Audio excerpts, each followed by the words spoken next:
What's good, YouTube, man? This is your guy, Manny. And Lakers are struggling right now.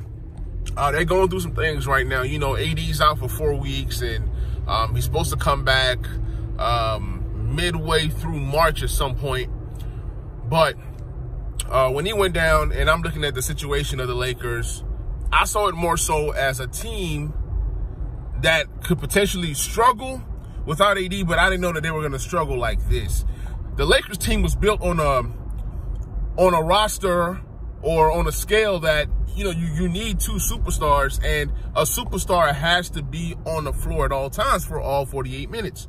When LeBron goes to the bench and gets his rest, you have AD on the floor. So without AD, and then recent issues of Dennis Schroder being out due to COVID, you know, safety protocols and all that, when I looked at these next 4 games for the Lakers, starting with the Wizards and the Utah Jazz, and I believe it's the Blazers, and I can't think of the last team that they end this 4-game stretch with. But when I looked at it, I was looking at maybe 2-2 or 3-1. Everybody thought I was crazy. I kept telling people that, hey, this Wizards team is tough.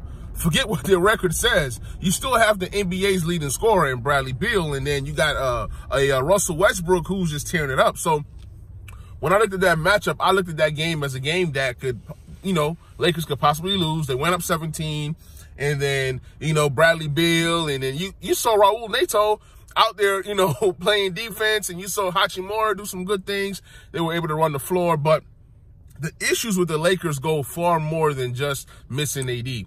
The defense has not been as good as it's been. Of course, when you're losing an AD who's a potential defensive player of the year candidate every single year, you're not going to produce to your full potential on defense. But for the most part, Vogel does stay disciplined with the way that he uses his team and things of that nature. But what I'm trying to say is the NBA has now allowed teams to start to sign 10-day contracts.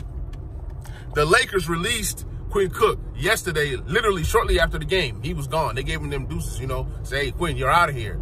And, you know, because he had that non-guaranteed contract, so they had to cut him before the contract became guaranteed. And I hope that Quinn Cook signs with a team that's a contender, because he's a good guy. And it felt like, you know, Quinn Cook didn't do anything to, you know, to get cut, but it's the nature of the game. It's the nature of how the business works. So, you know, I'm going to miss Quinn Cook being a Lakers fan, but at the same time, man, it's time to improve this team. It's time to see what's out there. Maybe they can find a power forward that can help the squad. Maybe they can find a rim protector on a 10-day contract. But all in all, the Lakers are going to be players during the buyout market. So it's going to be interesting to see how everything shakes out. But the problems the main problem with the Lakers right now is that they're unable to shoot the ball. They were such a good shooting team when the season started. KCP was a top 10 3-point shooter. Caruso was up there. LeBron was having a career high shooting the threes.